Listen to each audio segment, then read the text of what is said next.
Now, I think I got it streaming. I think I fixed it. Yeah, it's just the streaming.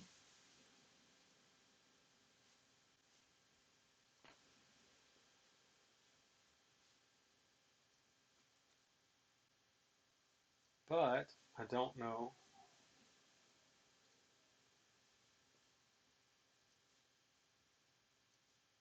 Yeah, I just got a notification that it's streaming live.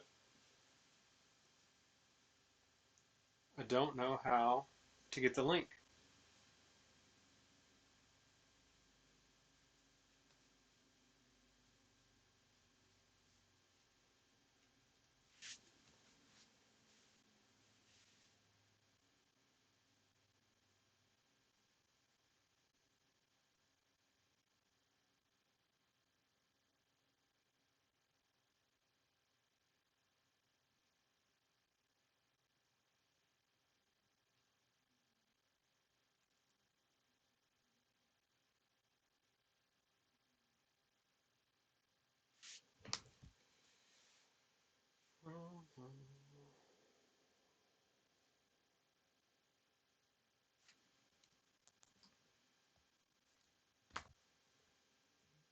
There you go.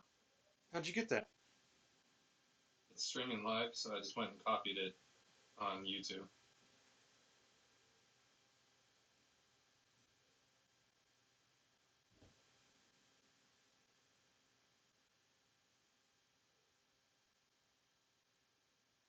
All right, well, we're live, brother. So you want to give people some time to join, and we'll start.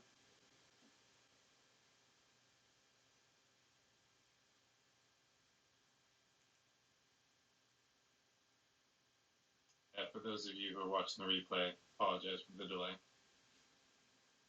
Yeah, we were experiencing some technical difficulties.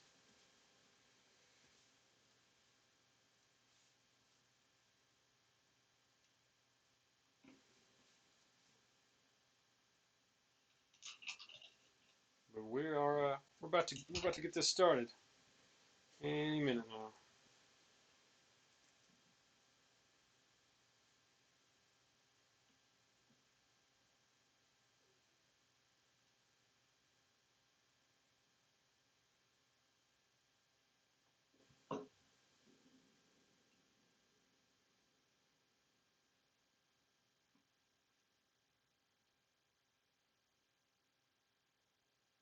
Making sure everyone can see and hear us all right.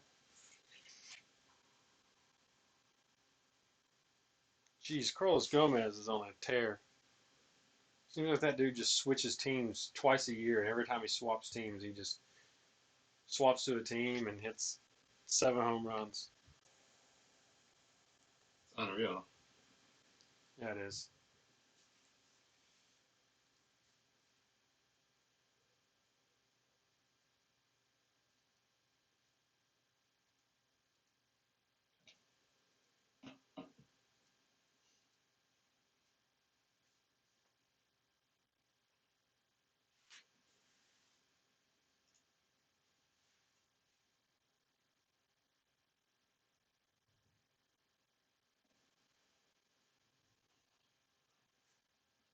All right, should we go ahead and start? I'm not sure. I can't tell if we have. It's not like last year. I can't tell if we have any live viewers or not.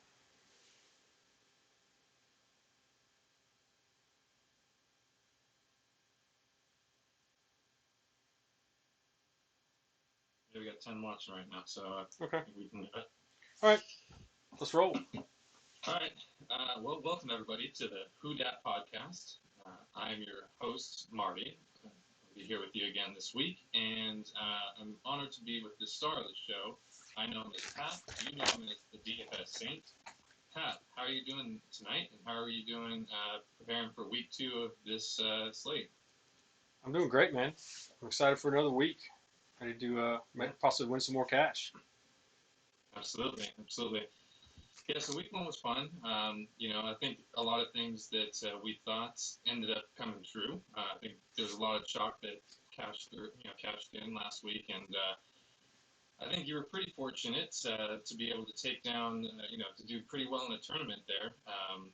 For those of you who don't know, if you haven't been on Pat's Twitter account, he was able to place pretty high in the NFL Blitz on DK last week. Had a really great lineup, and I wanted to. Normally, what we're going to do is we're going to talk about all the different games for week 2, but I thought it was really interesting to see his lineup from last week and kind of break it down a little bit. So, Pat, if you don't mind, maybe we'll take a couple minutes, just kind of go through it real quickly, because I really think it's important for people to understand how you kind of came up with this lineup and how you engineered it to basically place. It was 5th, right, in the blitz. Yeah, it was fifth overall in the blitz. Finished fifth for 15K. That is awesome. 15K, not a bad night, right? Right. Well, let's take a minute here, real quick. I'm pulling up the lineup here. So you had a lineup of Drew Brees at quarterback, Theo Riddick at running back, James White at running back, and then you had for wide receivers Amari Cooper, Michael Crabtree, Snead, Delaney Walker for tight ends. In your flex, you had AJ Green, and for defense, you had the Seahawks. Right. What I find most interesting about this is that I think a lot of people have a tough time projecting who Drew Brees is going to throw to because he usually spreads the ball out quite a bit. But I think you did something interesting here where you kind of had some sort of a game stack, where you had Cooper, Crabtree, Snead in there. So what was your thoughts kind of going into that as far as rostering those guys? Well, I kind of, for tournaments, I kind of wanted to get some exposure to the high scoring, chalky games, but kind of have something different. Like, I thought most people were going to, go for Derek Carr and maybe pair him with Cooper and Crabtree and go with that stack because everyone knows the flow chart defense is the Saints. You look each week, you say who's playing the Saints, and you pick guys against them. Um, but me, as a Saints fan, and this really in a homer pick, I just know Drew Brees splits at home are incredible. The dude is insane at home in the dome. He's able to just sit back in that pocket. I don't know what that offensive line eats in New Orleans before home games, but they're able to just give him like this heavenly halo of protection around him, and he can just sit back there while these tiny speedsters in Snead and Cooks, who were undermanned by size, the corner against the Raiders cornerbacks, who stood a few inches taller than Cooks and Snead, but both of them were a lot faster than the Raiders cornerbacks. So Drew Brees was able to have the time to pick them apart. So I kind of wanted the best of both worlds. So I took Brees at quarterback, and then I took two of Carr's receivers. So I thought that would kind of be a different correlation there. Yeah, no, that's a great correlation there. It's one of the best I've seen in a while there. I think two other plays that were kind of interesting is you had AJ Green, who obviously went off. He had 39 DK points. He's only 5% owned in this tournament, so not a lot of people are on him. So I think that was a great call. But I think what was actually the most interesting call you had of all was Theo Riddick. Was only 3% owned at a running back spot, and you paired him with James White. So you kind of faded the top running backs on the slate, went with more what seems the pass catching running backs. Is that right? Yeah, that was another that was kind of a leverage play there. Uh, Everybody wanted that was the other popular game that weekend. Everybody wanted the Detroit pass catchers. Going against Indy's depleted defense. Everybody was all over Golden Tate and oh gosh, what's his name? He was chalk last week. Marvin Jones. Marvin Jones. Everybody's over Marvin Jones. A lot of people want to use Stafford and Cash, but I just kind of had a thought. Well, what if Stafford happens to throw it to the running back instead of the wide receivers, and then automatically I would just launch past everyone who had stacked Stafford with the wide receivers, and it just so happened that that luck was on my side that game. He had a receiving TD, 63 receiving yards, 5 receptions, and they even let him run the ball quite a bit. He had Yep. 5 rushes for 45 rush yards and a rushing touchdown as well.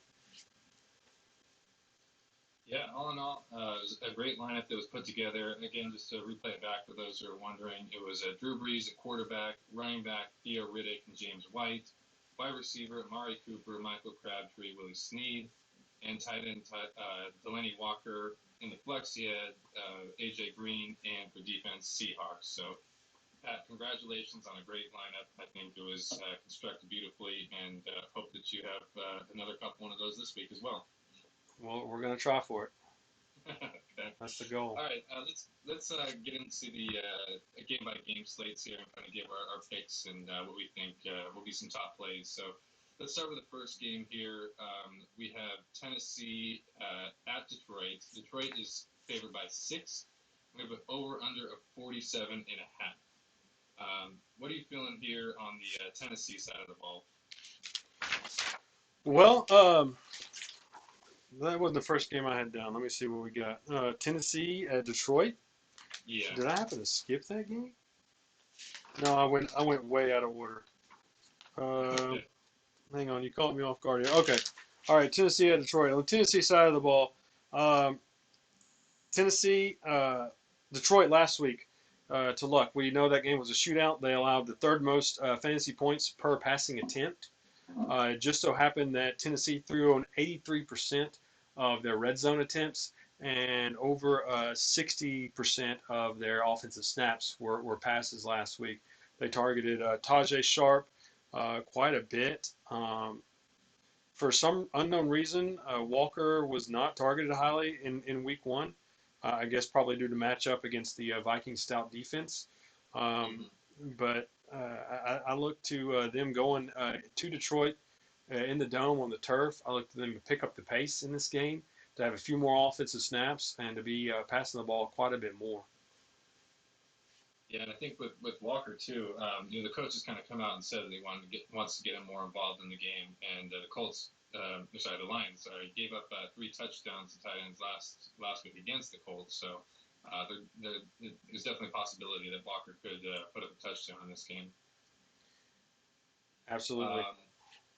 And then we touched on Sharp as well. As far as the Lions side of the ball, so that was a pretty good game between Lions and Colts. Last game was high scoring for both sides. Are you Jones and Tate were pretty heavily owned last week. Are you on them this week as well? Oh yeah, absolutely. They're going to be highly targeted in an up-tempo game. Tennessee cornerbacks are nothing to be afraid of. So I think this will be another shootout. Yeah, I think so as well.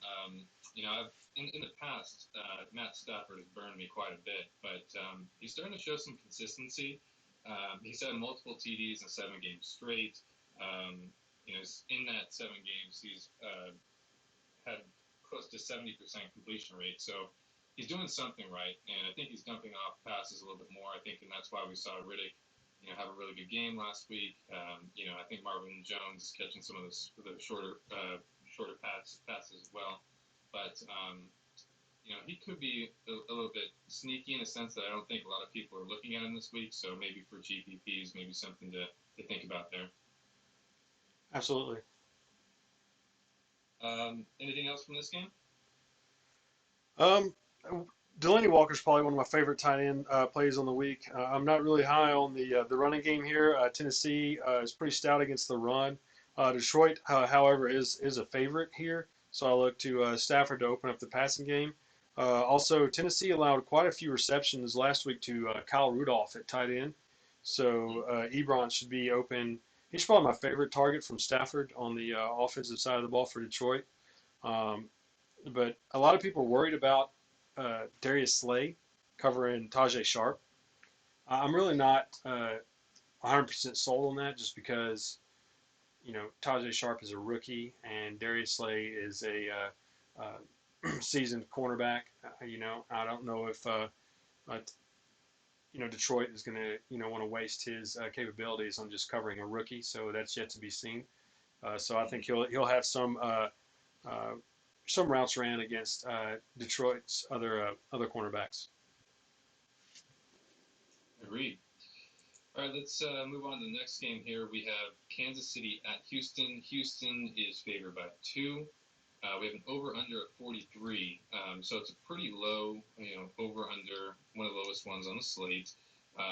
You know, I was kind of searching for something on Kansas City, and I couldn't really find anything that really stood out to me as a great play for this week. Maybe some one-offs, but was there anything on the Kansas City side of the ball that you liked? Man, going in to Houston, missing their. We just saw on Twitter today that they're going to missing 2 of their starting offensive guards on the road. Oh man, this looks like a rough spot. Yeah, I agree there. However, on the Houston side of the ball, there's a few plays that I personally liked. One of them, and this is more for tournament play, but one guy that's really starting to grow on me is Fuller. The wide receiver 2 from Houston. He saw 11 targets last week. He had an 80-yard touchdown that basically he dropped, and a lot of the targets that he's getting is down the field. So to me, that kind of plays up to the upside of the tournament, and I think for a tournament play, he's low salary. He might be a good fit in there. Do you agree with that, or are you thinking something else for this game? Say it again. I'm sorry. Fuller, do you think he's an interesting tournament play at all? I think Fuller is in play in cash and tournaments, just based on the amount of volume and targets he saw week 1. The pace that Houston plays at, up tempo. San Diego went into Kansas City last week, and everyone was worried about San Diego and this Kansas City defense, but they're injured on their side of the ball as well, and San Diego was able to make them look not as daunting as we once thought they were. So I look for Brock and Nuke and Fuller to just have their way at home here in this matchup. Yeah. What do you think? What's your thoughts on Lamar Miller? He saw a lot of carries last week, and the Chiefs gave up a lot of yards to the Chargers. And Chargers only had Gordon and Woodhead, so it's not like they had a top running back. But you think he's interesting at all for this game? Just based on pure volume alone, I do. I think that you just can't ignore a guy that's seeing 87% of the offensive market share. That's pretty good. Yeah, just based on pure volume and opportunity, I think it outweighs the matchup. Kansas City does have a stout front 7, but we saw Lamar Miller had his most targets, most carries and workload of week 1 this past week, and I look for him to kind of continue on it and maybe even punch it in to get a score. Yeah, I agree there. I definitely like Lamar Miller a lot. I think he's in for a much improved year this year, and I think he could be in a pretty decent situation this week as well. All right, let's move on to the next game. We have Miami going to New England. New England is favored by 6.5. We have another low under 42, over under 42. I find it a little bit interesting that New England's favored by 6.5, and they have no Brady, potentially no Gronk, and yet they're still favored by quite a bit. So what does that tell us about Miami then? Oh man, this game is kind of a mystery to me. I don't know. What are your thoughts on Miami going on the road to New England, but yet New England's still favored? Yeah, I don't feel great about it. Tannehill has been throwing a little bit better, but typically doesn't do well against the Patriots. I think that Landry is always interesting just because he typically gets a lot of targets. I was reading something today about Foster, potentially being hurt. I don't really know the situation there. So there isn't really anything that really jumps out at me from the Miami side of the ball. But what I think is interesting is because the Patriots are favored to be in the lead. That probably makes Blount a pretty good play, considering he had 3/4 of the carries last game. And if they're going to be in the lead, then chances are he should be seeing a decent amount of carries this week as well. So is that what you were thinking as well, or do you want something else then?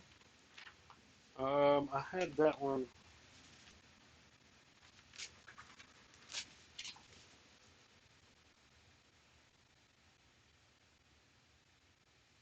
some reason you and I are totally out of order this week, so I got all my games bass-backwards, so I'm trying to find my notes on the games. No worries. Okay, yeah. Blunt last week in a positive game script where New England was leading. He had, even when they were behind, he had 22 rushes. He owns 40% of New England's market share of touches. Um, and we've seen with a guy like Blunt where when he gets that amount of carries, he just brutalizes and wears down defenses at a price of 4K on DraftKings. I, I don't know, man. I'm having a hard time not playing him in cash. Yeah. Yeah, it's going to be really difficult that price range. Obviously, it's going to free up quite a bit for you, and there's some pretty good receivers, which I'm sure we'll get to at some point tonight, that you'll want to pay up for. So that's definitely something to consider as you're building your lineups. I also kind of like the Patriots D. Are you on them at all this week? Yeah, I don't know. Typically, these games between Miami and New England, interdivision rivals, have been played back and forth and pretty close. So I typically try to stay away from them, other than guys like Blunt. James White, however, he also saw 10 targets. He was in that lineup I had last week, one of the winning lineups. So he saw 10 passing targets. I think he's also in play. One interesting note that I came across today is a lot of people, even though Jimmy Garoppolo is my center and Rob Gronkowski is out again, a lot of people are immediately jumping to Hogan. Um, but with uh, a price of 6,200 on DK, which is a full point PPR side. I mean, a lot of people, just because Brady isn't there. What about Julian Edelman? Yeah, typically a target monster. More so with Brady, I think it's kind of remain to be seen kind of how it fit in with Edelman or Garoppolo, just for me at least. But definitely somebody that's capable of getting open and getting some targets, especially for a site like DraftKings where you get the full PPR. But last week in Seattle, I watched a little bit of that game, and I saw. Let's see, I saw Russell Wilson and two of his main targets, Jermaine Kearse and Doug Baldwin. Anytime Baldwin and Kearse ran out of the slot, they had a lot of success over the middle against his defense. So I just got to thinking, like, why are people sleeping on um, on Edelman just because it's Garoppolo under center at 6,200 on DK? I mean, I really think this sets up for a great uh, cash game tournament, low owned, high floor, play. Yeah, that's a good point. It's definitely something I'll be considering once we start building some tournament lineups for sure. So, all right, I think that about does it for this game, unless you had anything else. Nope. But let's move on to have Baltimore at Cleveland as the next game. Baltimore favored by 6 going on the road, and another over under 42.5. This is another game where I kind of struggle with, trying to pick out some things that I really liked out of it. On the Baltimore side, it just really isn't enough for me to feel great about any one play. I like Flacco kind of working in a tournament setting, but other than that, there wasn't anything really that stood out for me. Was there anything for you? Yeah. I like the Baltimore. I like the Flacco stack in tournaments quite a bit, actually. Um, I know last week I talked about loading up with when they played the Eagles, when the Browns played the Eagles, loading up with Ryan Matthews against this pathetic run defense. But they made me look silly, and they held the Eagles to 4.13 yards per carry. Ryan Matthews got stuffed quite a bit, even in the red zone, and he was finally able to punch it in the goal line. So I don't really have any interest in this running game. I kind of think this is going to be a funnel, kind of pass back and forth defense where Joe Flacco is going to have to look to the air early and often. In week one, he targeted Steve Smith Sr. 9 times. Mr. Old Reliable, 37 years old, coming off an Achilles tear. Mike Wallace, 6 for the deep threat, which I do like quite a bit this week to get to burn this beatable secondary of Cleveland. And then also somebody that I think will go underlooked and underowned is Dennis Pitta. There's a lot of low price min salary tight ends this week that are in play. Yeah. And Dennis Pitta is back, looking healthy. He played over 80% of the snaps in week 1, so he's finally back in play, and people have kind of forgotten about him. I agree. That's a good call. I forgot about him, and I think that's could be a good correlation for tournaments. Again, allowing you to pay up for other positions you really like. So that's a good call. Yeah, the kind of liking a little Flacco, Wallace and Pitta, maybe even Flacco, Smith and Pitta. Not too sure how it'll work out based on salary, but Baltimore at home, even though they're not that good, just finds a way to win. And you know what? They're playing Cleveland. Yeah, so anything can happen. Yeah, I'm sorry, Cleveland fans. I'm just not too convinced that Cleveland wants to win ball games at this point. Like I just really think they're still in full out tank mode and get us as many top round draft picks as we can get. You know what? Cleveland finally won a championship. I think we can stop feeling sorry for them. So I never felt sorry for him, to be honest. But in this matchup last year, McCown had some crazy numbers. He had, something like 457 yards and two TD games against Baltimore in Week 5 last year. Now this year he's got more explosive weapons, and you still got Duke Johnson and Barnage, which they like to call Barnikowski, returning. But now he's got Corey Coleman. Who am I missing? Pryor. Yeah, Terrell Pryor. So this looks to be, kind of more explosive offense. The one thing that holds me back from using him at all is the offensive coordinator. This is Hugh Jackson, come over from Cincinnati last year. And we all know last year at Cincinnati, Jeremy Hill was the first number one priority in their offense. They would run it. Well, he's the first, second, and third priority. He was the first, second, and third last year. I was going to say they would run him on first, second, and third down, leaving A.J. Green out there wide open on the island. Like, hey man, what are you paying me millions of dollars for? So last year, as a Jeremy Hill owner, I did enjoy that. And also, we've seen on Twitter this week that they've come out and said they want to get Isaiah Crowell more involved. And I do believe if they do want to have any success, they do need to establish a run game. So I'm kind of in wait-and-see mode with a new quarterback, new offensive coordinator, new personnel on the road. I'm just not too sure about the Browns this week. Yeah, the other thing that's interesting to me about McCown is just his pricing. I mean, on DK, he's minimum pricing. On FanDuel, he's very low priced at about $6,000. Obviously, that allows you to free up a lot of salary to spend elsewhere. And we know that the variance in the quarterbacks typically isn't too much. So it could be an interesting play there. And if you're going to pair him up with somebody in games that McCown was quarterback, Barnage averaged about 6 receptions for 80 yards. So it's pretty decent outcome with McCown in the lineup. So Barnage might be somebody you want to pair him up with if you're going to go that route. But that's about it for me in that game. I think we'll move on to one of the better and more exciting games of the slate. We have Cincinnati going into Pittsburgh.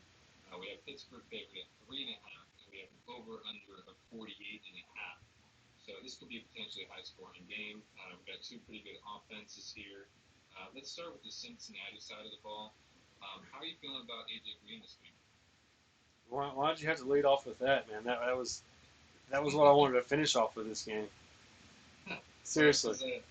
I don't have a whole lot on the other Cincinnati side of the ball, but if we want to start with the Steelers side of the ball.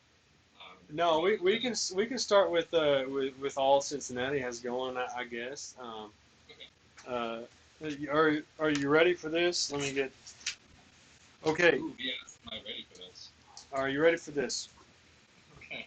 In 6 games versus Pittsburgh, Mr. AJ Green. This is his stat lines. Okay, I'm gonna read this off to you. This is real. I'm not making this up. Take notes, everyone. 5 receptions, 71 yards, and a touchdown. 6 receptions, 135 yards, and a touchdown. 8 receptions, 82 yards, and a touchdown. Uh, 11 receptions, 120 yards, and a touchdown. 11 receptions, 224 yards, and a touchdown. And 9 receptions, 94 yards. Sounds So, pretty good to me. have you ever heard of, in baseball we use BVP? Yes. Well, this is, I don't know, WR secondary, WRSEC. WR owns SEC, owns the secondary. Uh, AJ Green has just ate this secondary alive. He knows it, and it's funny. The bigger games, the 11 118 and 1, the 11 224 and 1, the 6 132 and 1 were the ones in Pittsburgh. So the bigger games he's had have been not in Cincinnati, but in Pittsburgh. So, and this is a 6 game sample size we're talking about. Going back the last 2 years. So this isn't. I don't believe this is a fluke. We saw last week against Rivas Island where he burnt plenty early and often. They were. I watched that game today. It was pretty awesome. They were getting AJ Green the ball anywhere they could in open space, throwing him screens, designing plays for him, end arounds, wide receiver screens, button hooks where he had blockers set up for him, so he could go out, stop, catch the ball, turn around, and go. Slants, you name it. They had everything. AJ Green was their offense. As he goes, they goes. He's probably my top wide receiver play on the week. Yeah, I'd agree with that. And even going up against Rivas Island, he still had 13 targets, so they obviously don't care who he's up against. They're still going to feed him the ball, and I think he's in a better situation this week. So yeah, definitely feeling AJ Green this week. That's for sure.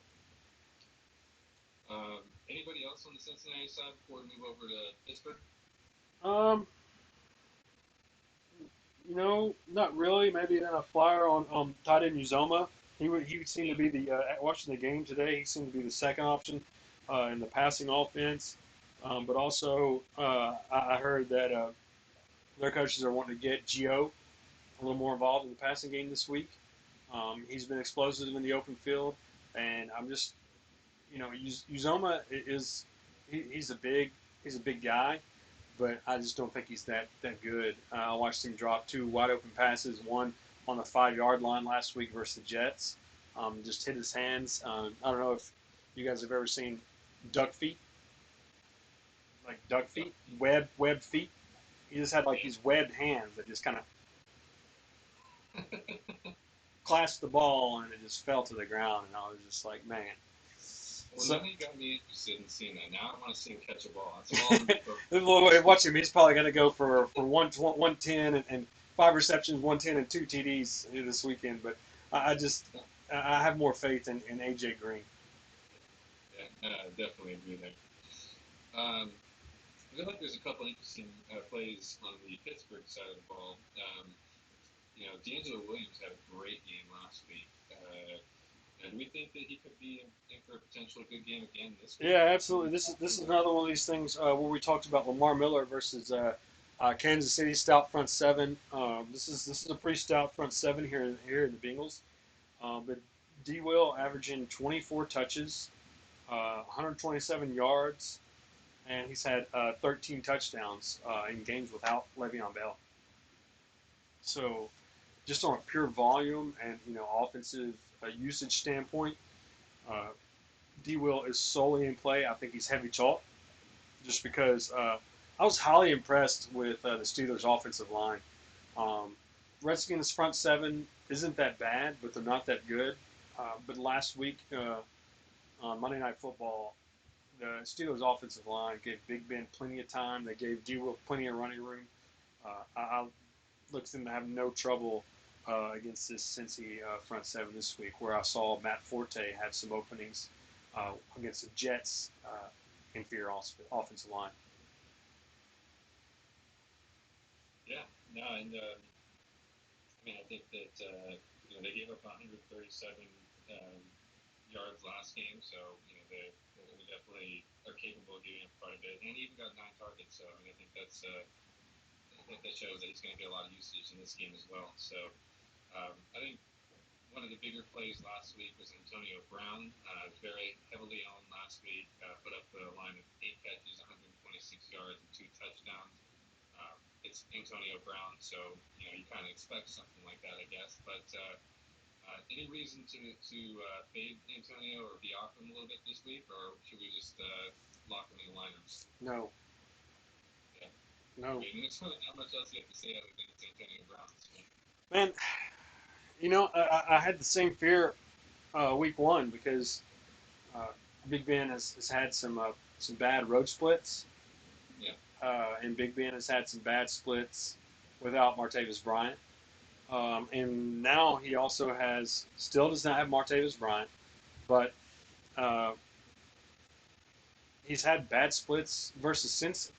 In 4 games the last 2 years, he's been the QB 25, 22, and 23.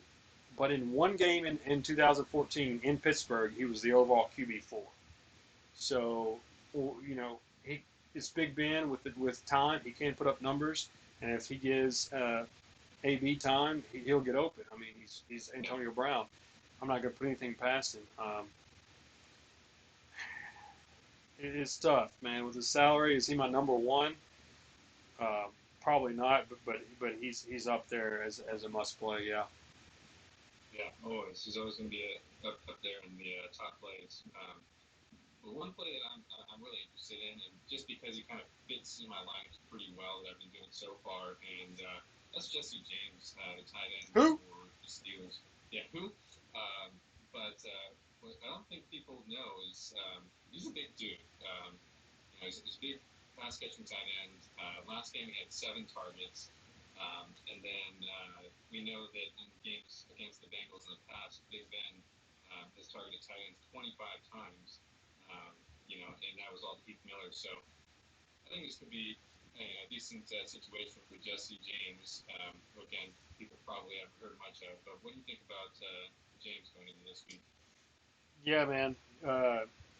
Last week, Jesse James played 100% of snaps. There's nobody behind him. He's gonna be he's gonna be on the field all game. He's 6'8", 290. 6'8". Yeah. Yeah, I don't know. To me, I had a basketball coach in junior high who was 6'8". Dude was big. I mean, he could dunk it just standing on, flat footed. So in the red zone, I mean, just toss it up. Also, um, only 5 tight ends, uh, only 5 tight ends in the entire NFL had more targets than Jesse James. You brought up the stat earlier that in 2 games last year, Big Ben targeted his tight end 25 times in both games versus Cincy last year. Heath Miller had 10 catches, 2 TDs in each, or 10 catches and a touchdown in each game last year versus Cincy. And also in 2015, Cincy allowed the most receptions to tight ends. Um, so to me, and also watching uh, the Bengals Jets game today, they kind of schemed to take away the edges. Like Brandon Marshall and Eric Decker were not a factor in the Jets game last week, but I saw what's his name, Quincy Enunwa. He had a field day across the middle. And a lot of people say, well, what about Eli? What's his name? Their slot wide receiver, Eli Rogers. Yeah, what about Eli Rogers? The Jets don't have any tight ends, so Quincy Enunwa was the only one running routes over the middle. The Steelers line up 100% of the time in 3-by-1s, and that's in 3 wide receiver with 1 tight end sets. Eli Rogers mainly runs deep down the middle, where they'll have their tight ends settle short over the middle. So, from what I saw today, rewatching game film, I think Jesus James, excuse me, will be open. Jesus James. He'll be open early and often. Whether it's Jesse James or Jesus James, I love both those names. I just like that name. I'm not just playing for his name alone. So. We might have to edit this out, man, because he's, I don't know if you know this or not, but he's the stone minimum on FanDuel. That's very true. Yeah. So if you're watching this, just ignore the last 2 minutes, and we'll move on to the next game. Yeah, that's what we need. But yeah, let's go ahead and move on to the next game. I have Dallas going into Washington. Washington favored 3 at home, and we have over under 45.5. So last week, Dak Prescott was the chalk. This week, what do you think? Are we going to go with Dak again this week? He's definitely going to be lower owned. That's true. He's got a game under his belt. Dallas lost week 1 at home against a division opponent. This is one of the weaker divisions in the NFL, in my opinion. They can't afford to lose on the road in week 2 against another division opponent in the Redskins. I think they're going to have to get aggressive here. I think they're going to have to establish the run. They're going to have to utilize Dak in the rushing game. Maybe some bootlegs, some read options, and some wide receiver screens to open up some time for him. So he's definitely going to be under-owned. I mean, my initial instincts and thoughts were just to not make any lineups with him. So I don't know. What do you think? Does he have enough upside worthy of a lineup in a tournament? He showed some flashes there. I think, like you mentioned, though, his running ability, I think, was most attractive about him. I just think that there's other plays even within his price range that I think are just going to be better to play, whether it be tournaments. I definitely don't think for cash, but we'll see. We'll see what's constructed there. But one thing I thought that was really interesting as far as targets go, I mean, I think everybody could figure, okay, well, all he has is Bryant, so it's Speed Bryant, but really he was targeting Jason Witten the entire time. Witten came away with 14 targets last week. So do you think that's something that can continue moving forward? Do you think we should be looking at Witten a little bit more here with Dak?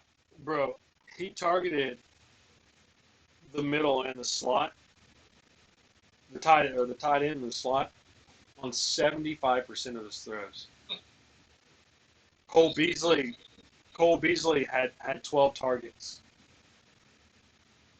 Witten had 14 targets.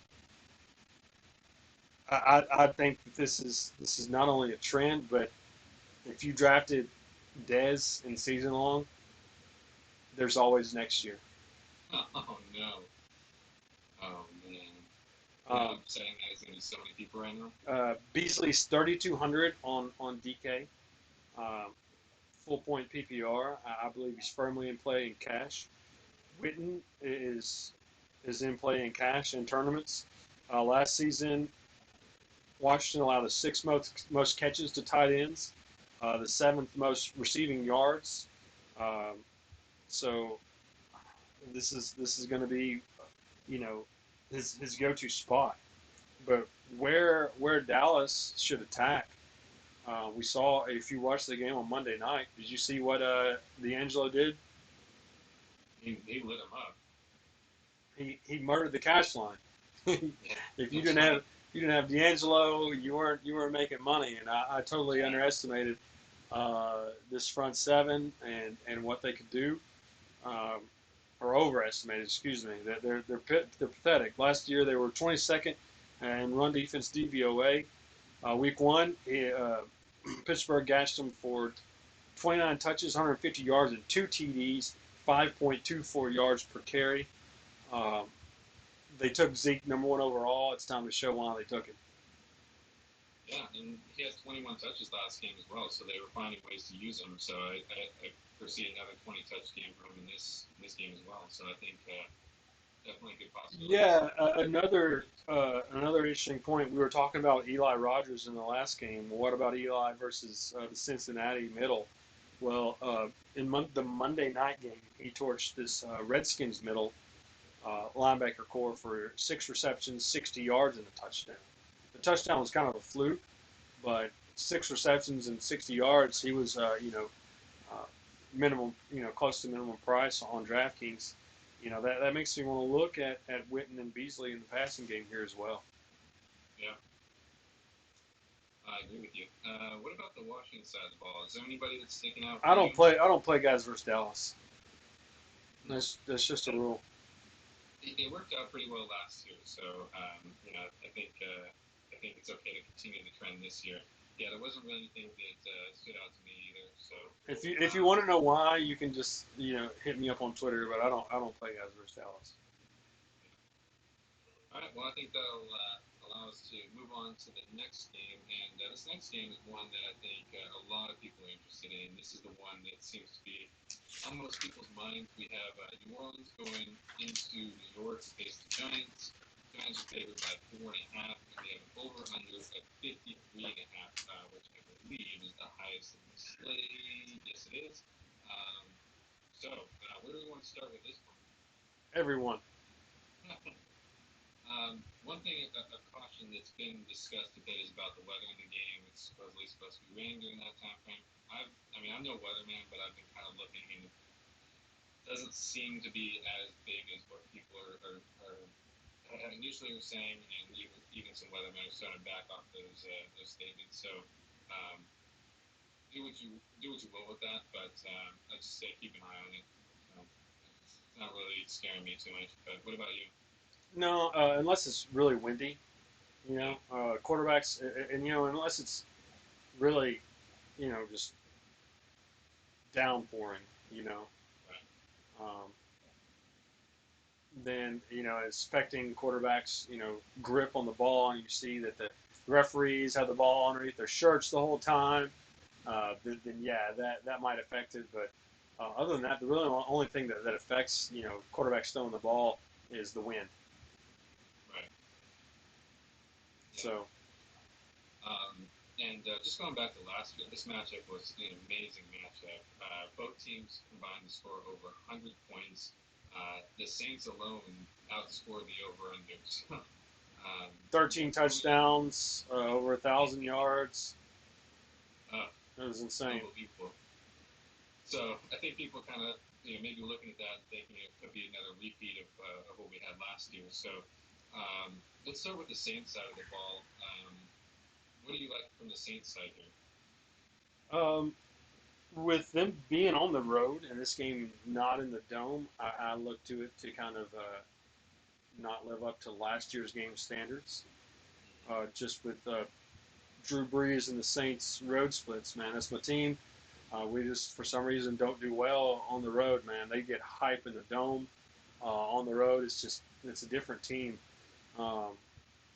Communication isn't there. I'll give you some numbers here. At home, Brandon Cooks averages 9 targets a game. On the road, 5. At home, 82 to 100 receiving yards per game. On the road, 50 to 70. 12 of his 16 touchdowns have come at home. So only 4 touchdowns in the last 2 years for Brandon Cooks have come on the road. I mean, that's pretty incredible numbers. For Willie Snead going into week 1, not counting his 2 touchdowns in week 1, but prior to this season, Willie Snead only had 4 receiving touchdowns. Those were all at home. So these splits are pretty significant. I expect them to come back, but after watching this Giants defense against the Cowboys week 1, they were able to control the line of scrimmage and shut down the run game. So the Saints will have to look to the air. And the one spot I look for them to do that, in 2015, the Giants allowed the most receiving, the most receptions, and the most yards to tight ends last year. Week 1's number 1, I got burnt by this guy. It's Colby Fleener. I wasn't on him in week 1. Oakland has some great linebackers, athletic guys that can keep up. New York does not. They have some old guys that are slow. Also, New Orleans backup tight end Hill is out with an ankle sprain. Uh, those between those three tight ends, they combined for 14 targets. Fleener only had 4, but he ran 81% of snaps. Uh, on 81% of New Orleans snaps, he ran pass routes on 75% of the time he was on the field. So he's going to be on the field, he's going to be running routes, and he's going to be open. And what does Drew Brees do? Is he reads through his progressions and he finds the open guy. So whether he's going to find Fleener and he's going to catch it will remain to be seen. But I think he does. I think Fleener is a prime bounce back candidate. I think Fleener finds pay dirt this week. I think he is the Saints' prime way to score in this matchup. Because I'm not other than Snead. Snead ran. They drafted Michael Thomas to fill that Marcus Colston role and run most of his routes out of the slot. But Michael Thomas ran 80% of his snaps on the edges. Snead spent. They moved wide receivers around so much. Cooks ran 50% of his snaps out of the slot. Snead ran 63% of his snaps out of the slot. So Snead spent the most time in the slot. So I look for Snead and Fleener to have the most success against the Giants this week. I agree with you there. Fleener was really the one that kind of stood out to me, and just kind of like what you said about the Giants' defense against tight ends in the past and last week as well. I think puts him in for a good bounce back game. I think it could be low owned. Again, price relatively low, so I think he's in for a good bounce back this week. Absolutely. So as far as the Giants side of the ball goes, we all know at this point, if you're playing against the Saints, you want the quarterback, you want the wide receiver, you virtually want the entire team. So are we pretty good with Manning and ODB for this game? Manning's chalk. Odell is chalk. You know, I tried to get around it, but looking at matchups, according to Pro Football Focus, Odell's matchup grades out at a 94 overall. I don't know if you guys ever played Madden or anything like that, but 94 out of 100 is pretty good. He gets 2 undrafted free agents. One is a rookie, and Crawley, who in his college career, he was the 13th worst out of 114 possible graded corners, according to Pro Football Focus. He also gets P.J. Williams, a undrafted free agent rookie, who is a minute 5'10". And on week 1, he allowed 10 receptions on 15 targets for 163 yards and a touchdown to Amari Cooper week 1. And this is Odell Beckham, who is superior to Amari Cooper and Michael Crabtree. I mean, the sky's the limit here for this guy. I initially wanted to fade due to his price and roster construction, but I don't see a way around it. The only argument here is in week 1. Give me a ballpark figure on what you think the Saints defense allowed to the Oakland rushing game. Well, considering I know the answer, let's just say it was high, right? Yes, 24 carries, 181 yards, 3 touchdowns to Raiders running backs, 6.3 yards per carry. I think with Jennings having the market share here of the running back touches, 19 touches on all of his snaps, I think he's a borderline cash play. I think if I saw you play Eli, Jennings, and Odell in your cash game lineup, I would go ahead. Go ahead, man. Yeah, you're doing what everyone says to do, play against the Saints, So, and all of those should pay off today. One play that I kind of like more, definitely from a tournament standpoint, is Shepard, the wide receiver 2 for the Giants. And mainly the reason being, if something were to happen, if there was some way that they could somehow stop Beckham, they still got to pass the ball, and he's definitely one that could make up for the production. And even with if Beckham does have a good game, Shepard still could see a decent amount of targets in this type of game as well. Absolutely. Going back to college, Ben McAdoo at Ole Miss has always spread the ball around. He's got around to all his weapons. Last week, Odell saw 8 targets, whereas Shepard saw 5, and Victor Cruz saw 4. One thing that does concern me, Shepard did run 93% of snaps. Cruz ran on 88% of snaps. Um, I did see on Twitter where McAdoo said he was thrilled by Cruz's performance and wanted to get him involved more and run him more out of the slot. If New Orleans wide corners weren't bad enough, I don't even want to talk about their slot corner. So if Cruz is going to run the majority of his snaps out of the slot, um, look for him to have a great game. Yeah, definitely agree. So if you wanted to take in your tournament, if you wanted to take Eli and Jennings and Cruz, then and kind of have something different going on there, and then pay up for some other wide receivers and leave Odell out, or take Eli and Odell and Jennings. Just have some fun here, guys. This is just. I don't know if you've ever played golf, going to the driving range and had the big high tee where you put your ball on the big high tee and demo the big new driver and just tee off. This is set up to just tee off and have a field day. Agreed. There's lots of good plays here. I think this is one to target for tournaments. Just keep in mind when you're building your tournament lineups, you don't necessarily want the highest owned players. You want the best value players. So yeah, absolutely. I think you take these guys and you go contrarian around them because these guys have the highest ceiling of the week, I believe.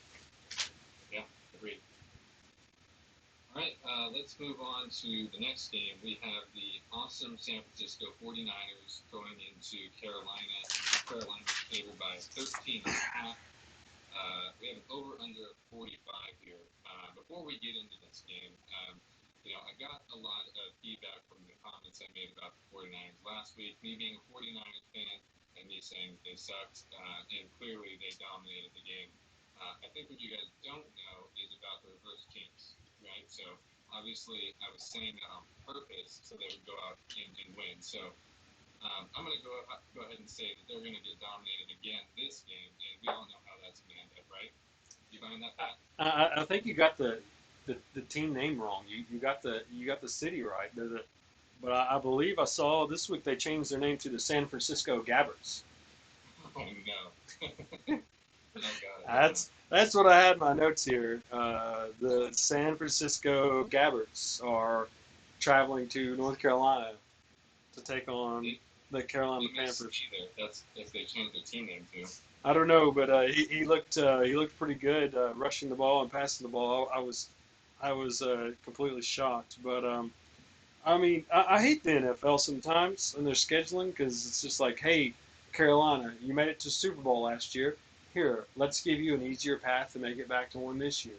Week 2, we're going to let you have a 5-day rest, 7-day rest, and you're going to get the 49ers traveling cross country, which will be, 10 a.m. their time, to snap against Carolina.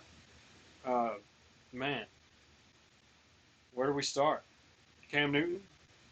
Yeah, let's start with Cam Newton. He's probably Go ahead. No, you go ahead. I was going to say, I think we all know that at this point, Cam tends to play better at home. And the 49ers last year, at least, were giving up the most points on the road. They were the worst team in giving up points on the road last year. So just that alone right there gets me interested in Cam. But what else is it about Cam that interests you in this game here? Yeah, you took the stat away from me. They allowed 31.5 points per game away. The Gabbards did. But to add on top of that, at home, Cam had 6 top 5 QB performance, fantasy quarterback performance. So 6 times in how many games in the regular season? 12, 14? 6 times out of 14, he had top 5 quarterback 1 performances. 3 times he had top 10. So 9 out of 14, he was in top 10. 6 times he was in top 5 with the quarterbacks, fantasy points per game. Um, Away, 49ers, the Gabberts allowed 3 top 10 quarterbacks away last year. Um, at home, last year, this is interesting I saw. At home, the Panthers ran 33% of their snaps no huddle at home. Chip Kelly's defense against the no huddle allowed the third most rushing attempts, the second most passing attempts, the second most passing yards, and the first most rushing yards against the no huddle in the last 3 years. So this offense should just come out and 33 to 40% of the time run the no huddle and just have their way of dominating the Gabberts defense. I'm going to get you to change that name at some point. I haven't gone out and bought my Gabbard jersey just yet. Bro, I would. I'm kind of upset you're not wearing it on the podcast, to be honest. It's this reverse jinx, I'm telling you. But I think one of the plays that's a little more interesting for me in this slate is Jonathan Stewart. Niners typically last year were pretty horrible against the run. I know they were really good last week. I think that may have been more about the Rams are only good at one thing, so let's figure out how to stop that one thing, and they did. What do you think about Jonathan Stewart and his matchup this week? He ran 70% of his snaps, 75% of Carolina snaps he was in on. Positive game script. He's going to be low owned. Like I said, Chip Kelly's defenses have allowed the third most rushing attempts the last few years. My only thing with Jace too, I mean, he should have a field day, but he's not Carolina's goal line back. Yeah. You know. Pretty much Cam Newton, right? Yeah, Cam Newton is the goal line back. So if you want a piece of the offense, or if you want the piece of this offense, you take Cam Newton and you move on. If you can afford Cam Newton in your roster construction, probably one of my favorite plays is KB. Yeah, he had 12 targets last game. One thing that's really interesting to me is just the size of him. I don't know if you have those numbers in front of you, but I do. He's 6'5", 250. He'll run most of his routes against a 5'10", 195 Tremaine Brock, who was, according to Pro Football Focus, the 110th corner out of 114 last season. So last week he made Chris Harris of the Broncos, who's one of the better cornerbacks in the league. He's also kind of short, about the same size as Brock, but he's a little bit faster than Brock. So this is a lot better matchup than Benjamin had last week. So what was impressive to me when I went back and watched that Carolina and Denver game, the first place Cam looked like I expected it to be Greg Olsen, right? But yeah. Every time he dropped back to pass, the first place he dropped back to look was to Kelvin Benjamin. So he was his first read every time. I just kind of assumed that he missed last year, so he might be, second fiddle to Greg Olsen, who had huge games last season, but he wasn't. He was the first option every time. Yeah, I agree with you there as well. Benjamin could be in for a good week this week as well, especially with that matchup. I think Greg Olsen is Greg Olsen. He's always, the reliable Greg Olsen for Cam Newton. I think he's in a decent spot here as well. Also like Panthers D, so kind of up and down the board. You can essentially do a full Panthers stack here, and you might do well there. Oh yeah, but my favorite play is probably a naked Cam. You and your naked quarterbacks. Top QB play on the week. Yeah, I'm there with you. But all right, we'll go ahead and move on to the next game. But just to reiterate, the 49ers are going to get dominated in this game, right? San Francisco Gabberts. All right, so we got Tampa Bay going into Arizona. It's Arizona favored by 7, and we have an over/under of 50. So Vegas is projecting quite a bit of scoring in this game. Where do we think it's going to come from? This is a very sneaky game. I know. This game I think is getting ignored. I think so too. Um, this is one of my favorite games to stack in tournaments. But who are you gonna stack? I mean, you can go a bunch of different ways, really. To be honest, I think the person who's probably going to be the highest owned will be David Johnson, just after seeing what he did last week, what kind of run he's been on towards the end of last year.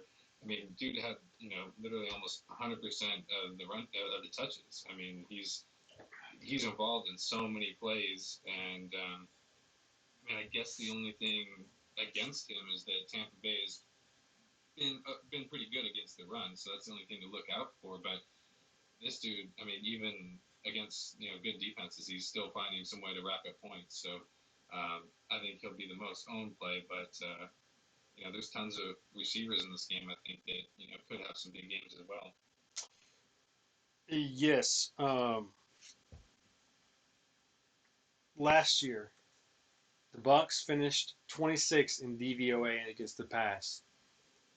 Week 1 to Matt Ryan at home.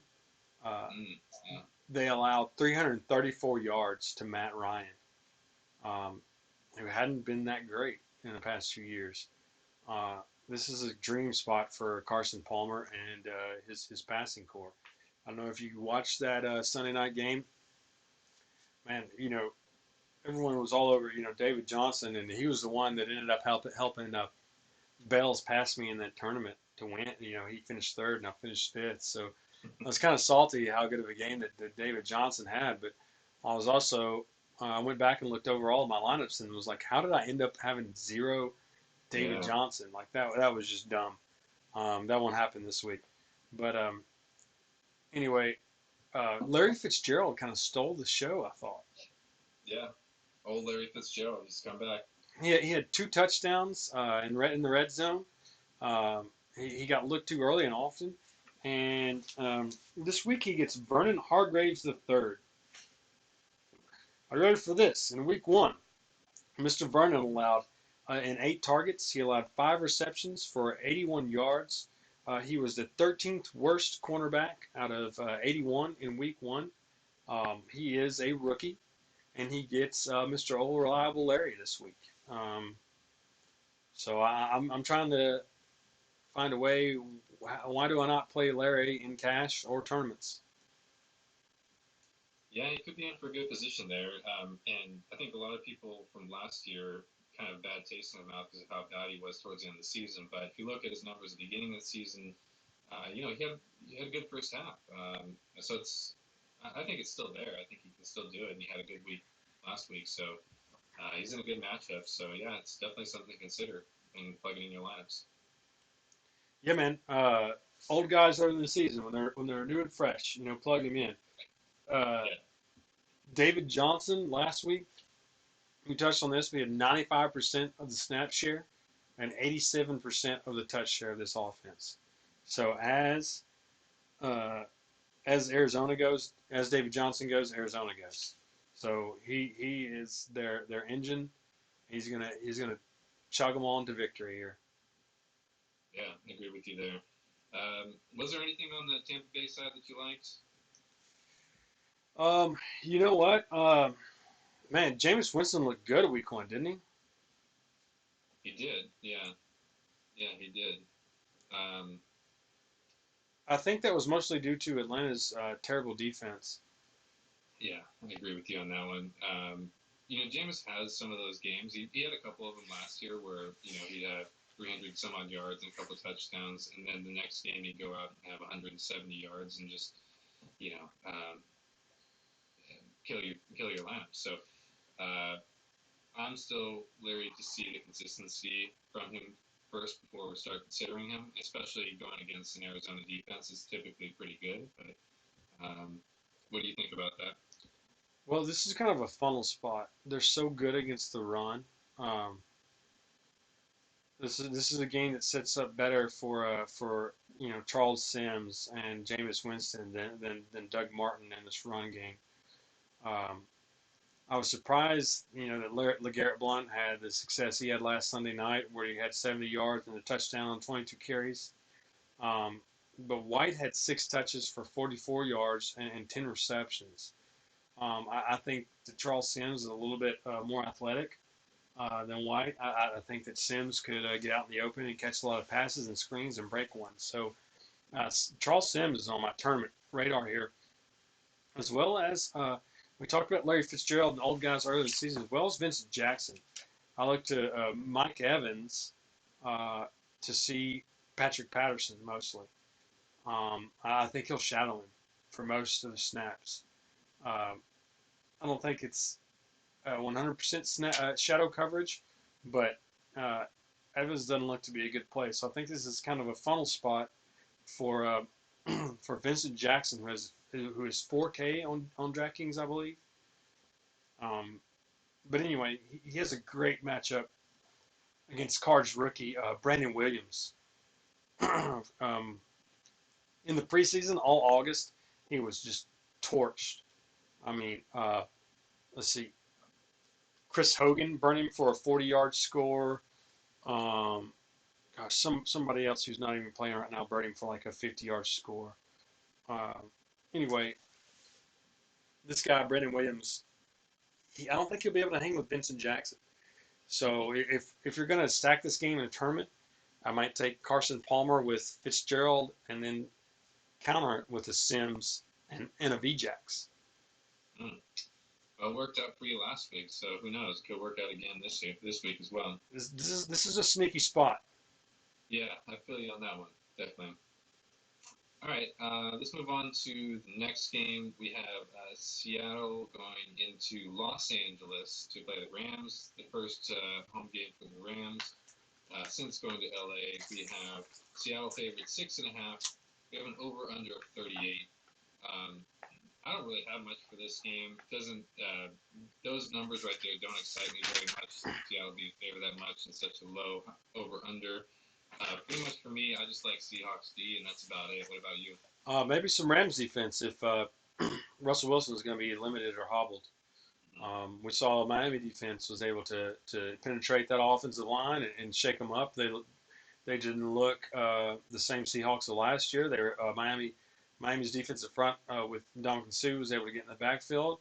I believe this Rams front seven is a little bit more talented and athletic. And I think in the second half versus the 49ers last week, one good thing Jeff Fisher did was to wake up this front seven and tell Aaron Donald and company to start getting some sacks and penetration against the San Francisco Blaine Gabberts. So I kind of like the Rams defense a little bit more at home here than Seattle. The only play on Seattle I like is maybe a Doug Baldwin, and there's nobody on the Rams side of the ball. Yeah, I agree. Being conscious of time, let's go ahead and move on to the next game where I think we have some better plays. We have Indianapolis Colts going into Denver. Denver is favored by 6, and we have an over/under of 46.5. Dude, what's up with C.J. Anderson? He just lit it up last game, didn't he? He's going to do it again. Yeah? Yep, he's going to do it again. I mean, you saw week 1. I mean, I had Theo Riddick in that tournament lineup. Theo Riddick and Detroit's running backs were able to eat this bombed out and depleted Indianapolis defense. And you saw in the Thursday night game last week against Carolina, a real stout front seven against Carolina that Denver's offensive line was able to have their way early in all games. So C.J. Anderson, top running back play on the week. Yeah, pretty easy there. Lions were able to tear up that defense quite a bit. Another thing that C.J. Anderson, when he gets off the tackle, he can break one. He averages about 7 yards per carry off tackle, and Colts are typically give up quite a bit off tackle. So To see C.J. Anderson getting outside, he has a chance to break one for sure. Yeah, week one, Indy's rush defense allowed 230 yards, 4 touchdowns to Detroit's running backs week one. 230 yards, 4 touchdowns to Detroit running game. That's horrible. 5.2 yards per carry, uh, 10 receptions, and 12 yards per reception. We saw that CJ was involved in the pass game, the rush game. As CJ went, their offense went. They came out in the first couple drives and let Simeon kind of air it out, which I do think that we saw that Demaryius Thomas. We've seen reports that he's been injured with a hip injury and kind of slowed in practice. So I do think Emmanuel Sanders is kind of a sneaky play and will go under own. I will have some Emmanuel Sanders exposure because I think and Simeon. I mean, I think Simeon's a good play as well. Yeah, it's interesting. It'll definitely be low owned. I think other than C.J. Anderson, a lot of the guys on the Denver side of the ball will be low owned. Even tight end Green, I think, could be low owned as well. So Virgil Green's a great play against these rookie and undrafted linebacking core of Indianapolis. Yeah, I mean this defense is rivaling the Saints as the worst defense in the NFL. all right, we'll have to start watching that closely then. On the Indy side of the ball, is there anything that you like here? Yes, the Denver defense. I agree with you there. I do like Denver defense as well. I think as far as Indy goes, people will see a lot of the production that Indy had last week and try and carry that into this week. But it's a totally different defense. You're going up against one of the, if not the best, if not one of the best defenses in the game. So it's a whole different story when you're going up against a different defense. So I don't really love anything. Yeah, I was kind of impressed. I didn't think that this Indy offensive line would be able to give Andrew Luck some time to throw. That was their issue last year. They were able to against Detroit's front seven, but I don't think they'll have the same luck in Denver with this Denver front seven. I think they'll get to Luck, and this should be a dominant game with the Denver defense and C.J. Anderson. Yep, agreed there. All right, let's go ahead and move on to the next game we have here. We have Atlanta going into Oakland. Oakland is favored by 5 at home. We have an over under 49, which is pretty high on this slate. I think last week a lot of people played Julio. He didn't really perform to I think where everybody wanted him to. So does that mean that you're going to fade him here this week against the Oakland matchup? I think Julio is going to go completely and criminally under-owned this week. I agree. I think so as well. It's just hard to fade him though. It doesn't matter who he's going up against. He has such a high floor, and we saw what Drew Brees and Brandon Cooks and company and Snead were able to do. I think that Matt Ryan, he does have some bad road splits, but I think that he and Julio are going to be able to repeat some of that success against this Raiders defense. Yeah, I agree. Offensive line looked a little bit better for Atlanta in the passing game last week, which had been an issue in the past. So I think that Ryan has a better option. The issue is, though, Ryan's playing on the road where he typically doesn't play as well. But again, going back to Julio, I just think he's one guy you always have to kind of consider for your lineups. But yeah, the Raiders actually benched their starting cornerback Sean Smith against the Saints, where he was torched by Brandon Cooks for 6 receptions, 143 yards, and 2 touchdowns. Same Sean Smith also got torched by Willie Snead for 9 receptions, 172 yards, and a touchdown. I think that Oakland will play better here at home. Their linebackers and their defensive line is great, so I don't look for Freeman to be able to have any rushing room. But one sneaky play here is Tevin Coleman, who was targeted highly in the passing game. He had 117 yards to Freeman's 40 in week 1. He was targeted 10 times for 6 receptions in the passing game. He was able to bail out Matt Ryan a lot of times when the offensive line wasn't able to protect him. So I think Matt Ryan's going to look to Tevin and to Julio here if they're going to have any success against this defense. I agree with you there. Let's move on to the other side of the ball. Raiders had quite a great game last week. They just about everybody did pretty well. Carr had a good game. Cooper, Crabtree. You liking these guys again for this week? Absolutely.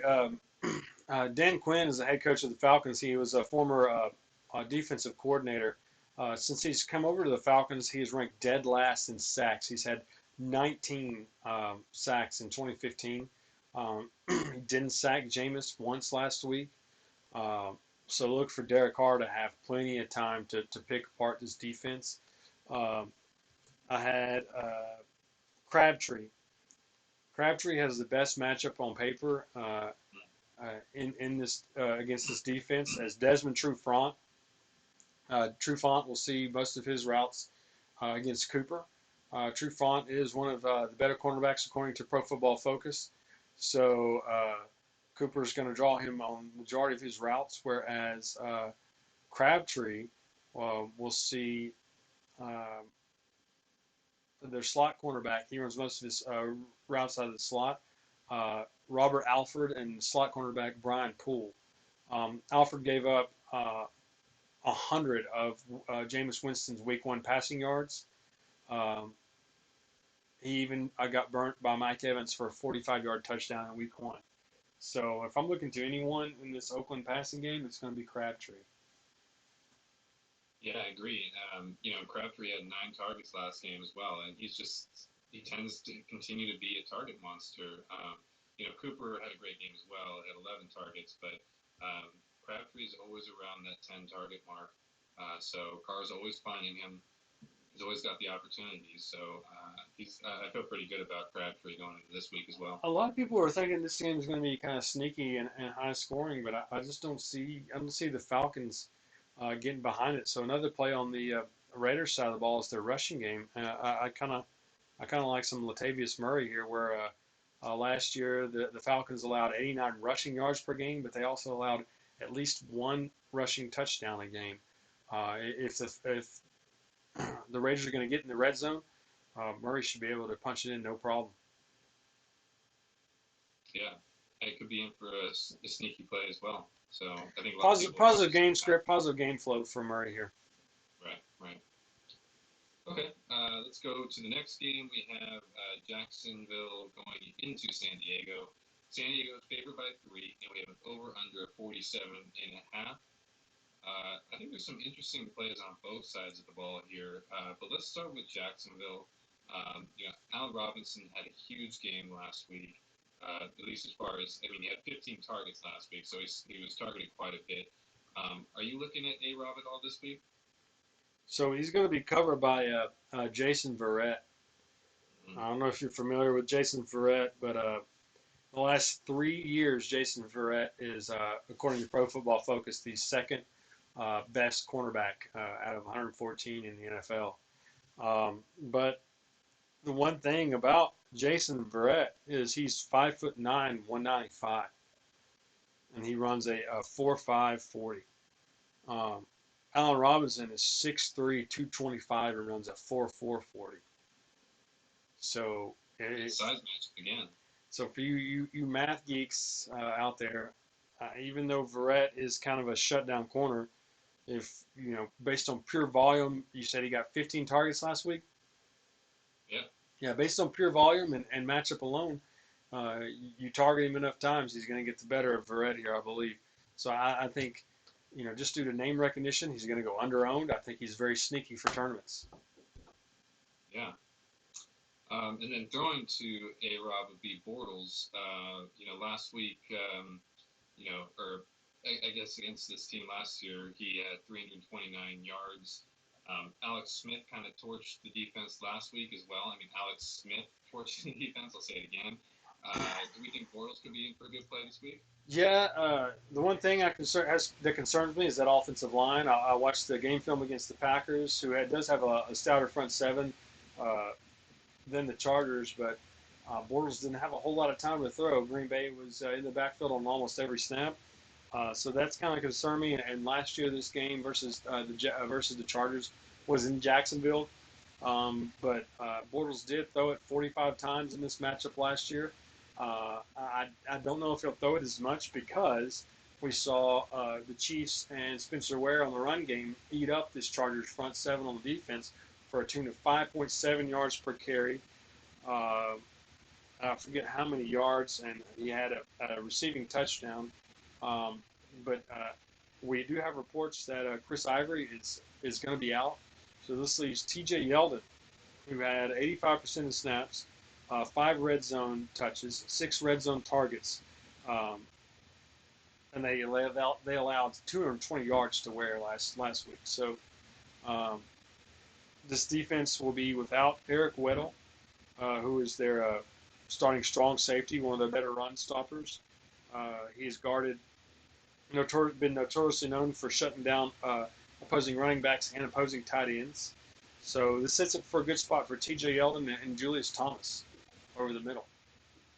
Yeah, I agree with you there. Last week, we kind of had the late news that Ivory was going to be deactivated and not playing, and so there was a mad scramble for people trying to decide about Yeldon. So we have a little bit more time to think about it this week, and his price is relatively low once again. So depending on how you're constructing your roster, he could be in a good spot here. And again, the salary flexibility he could provide could be valuable. Firm cash game play. This is a great matchup. He's going to see high volume, high targets. PPR set on DraftKings, he's 4,700. Great flex play. A good way to start your lineups in this matchup here. And like I said, also Julius Thomas he had 78% of the snaps last year. He torched this defense for 9 receptions on 10 targets for 116 yards and a touchdown. So without Eric Weddle, Julius Thomas is a very sneaky play this week.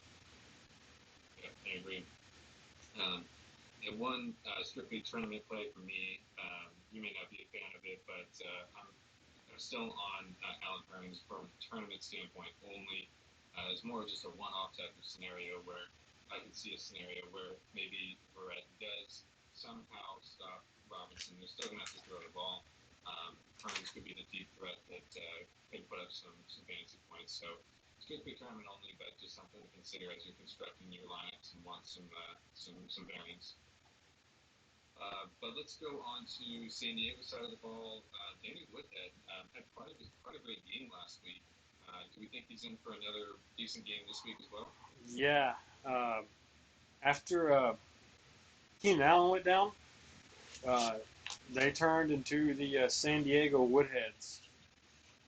He was targeted out of the backfield in the passing game, and whenever they were even up at the end of the game, he was their clock back. They used Woodhead to run out the clock, which shocked me. They must hate Melvin Gordon. Yeah, it's been a long time since Danny Woodhead's ever outrushed somebody or Out-touched, out-carried, out everything. Yeah. So, I think he's going to be in for another good scenario this week, especially on a site like DraftKings. Absolutely. Yeah. I think he's the number one receiving option now in this offense without Keenan Allen. I think he's going to be Phillip Rivers' go-to guy.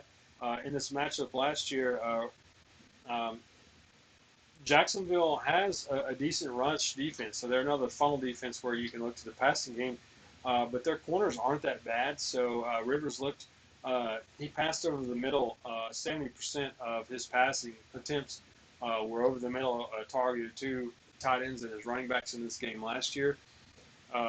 Gates had 2 touchdowns in this matchup versus the Jaguars, and Danny Woodhead was targeted 16 times in this game. So Chargers being a home favorite, I think Woodhead will be heavily involved with his involvement and volume and opportunity. He's a firm cash game and tournament staple. But replacing Keenan Allen, there's several options here. You got Travis Benjamin, who looks to be the number one receiver. You got Terrell Williams, and Dante Inman, who we saw last year run out of the slot. What do you think about these guys? Yeah, it's tough for me. I've been trying to go back and forth on which guy I think provides the most value here. I think Benjamin probably steps up and has a pretty decent game, but like you said, this defense is a little bit better, and I don't really know who's going to stand out of the three. So I have trouble picking which one I think is better. I don't know if you have a direction on which one you Yeah, like better. kind of for PPR sites like DK, Inman's 3,600. Like I said, Rivers targeted the middle on 70% of his passes last year in this matchup. So I look for Gates, Woodhead, and Inman at 3,600 in full point PPR sites. I don't think he'll have a problem meeting his salary. He gets a rookie slot back against the Jags. He was in this matchup last year. He was the wide receiver 22 overall out of all qualifying wide receivers. So for 3,600, he won't have a problem meeting salary and cash games. But for tournaments, Tyrell Williams, he's 6'5", 204 pounds, and runs a 4.34. Speed. Yeah. He's huge and he's fast, so he can take the top off the defense. So for tournaments, I think Tyrell Williams at 3,700 on DK has a lot of upside. Yeah, that's a good call. Good call there. All right, let's move on to the next game. I have Packers going into the Vikings. Packers favored 2.5 on the road, and the Vikings, over under at 43. I myself don't really have a play that I love out of this game. There's a lot of, I guess, kind of likes, but nothing is too great here. I'll let you run with it if there's anything you want. Otherwise, I'm ready to move on to the next one. Yeah, no, brother. I got nothing from this game interests me. I mean, Adrian Peterson is a shell of himself. Sam Bradford at quarterback. I mean, in this Vikings defense, I mean, you say, well, what about Aaron Rodgers? But this Vikings defense looks legit. So they will be without Captain Munnerlyn, I saw. Xavier Rhodes is out this week. So that might interest me in some Jordy Nelson. So I'll have to stay tuned to Twitter and reports about who Jordy Nelson will be matched up against. So Jordy Nelson could be worth a tournament play, but just stay tuned to see who he'll be matched up against. He'll be taking Xavier Rhodes' place. Yeah. If anybody has any specific questions about this game, just hit us up on Twitter and we'll give you our thoughts on it. But let's move on to the last game of the evening. We have Eagles going into Chicago. Chicago's favored by 3 with a 42.5 over under. I think there's quite a few decent plays on this slate here, but what stands out to you the most? If you were to pick one play from this game, what are you thinking? Just one? Yeah, the top play from this game. Who's your top play? I got two, man. I don't know how to pick one because this kind of game, this game here, I think that Jordan Matthews and Alshon Jeffrey can be trading blows just like AJ Green and Jesus James in Cincy and Pittsburgh. Yeah, I agree with you there. I think these two. I think these two are going to go back and forth. I think in Pittsburgh you're going to have Jesse James and AJ Green. In this game Monday night you're going to see some fireworks with J Matt and Alshon. Matthews last week in a positive game script where the Eagles were leading and they should have been feeding Ryan Matthews. Jordan Matthews saw 14 targets. This week he'll be without Noah Ertz, who saw 5 targets. Last week he ran most of his routes in the slot. This week he'll see undrafted free agent B. Callahan, who is 5'10", 184 pounds. Jordan Matthews is 6'3", 212, runs a 4.3. So without Ertz, with the Bears being sneaky good against the run, the only way the Eagles are going to be able to move the ball is through Carson Wentz and J-Mac. Yeah, I agree with you there. I think that basically Matthews was targeted on about almost 40% of their pass attempts last game. So it's one thing that I think the concern was because Wentz and Matthews didn't really have much connection in the preseason, but Clearly, that doesn't matter. Wentz was able to find Matthews quite a bit last week, so I think he's in line for another good game here, especially against who he's matched up against. But I really like Alshon this week as well. I really think he's in a good position here.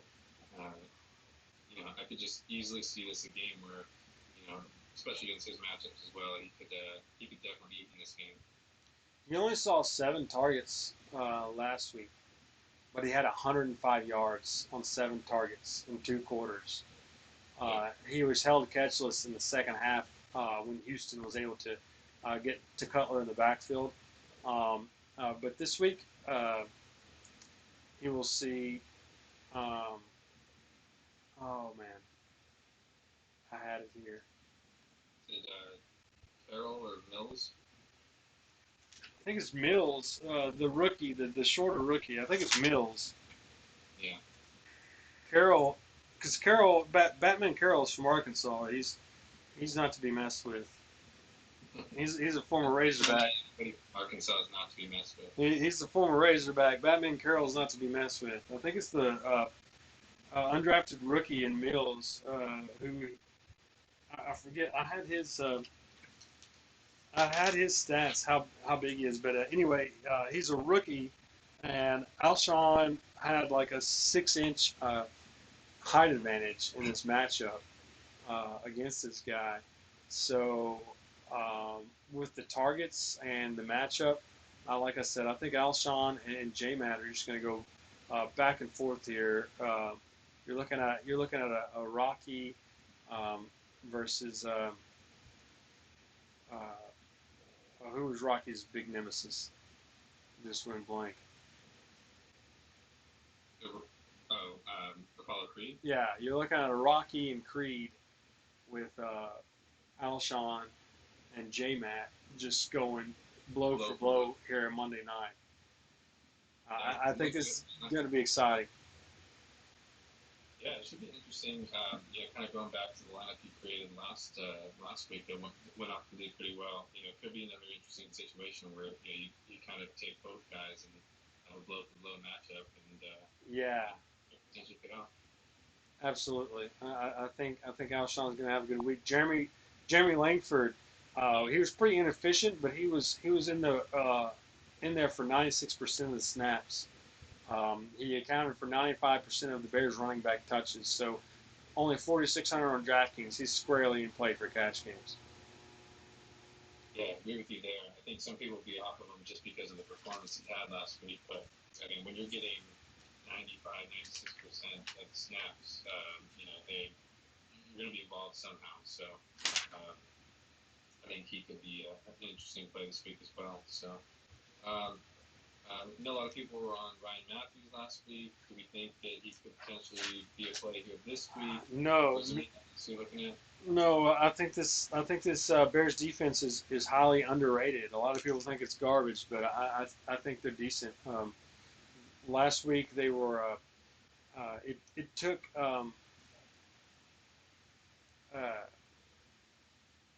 Houston like 40 rushing attempts to surpass 100 yards.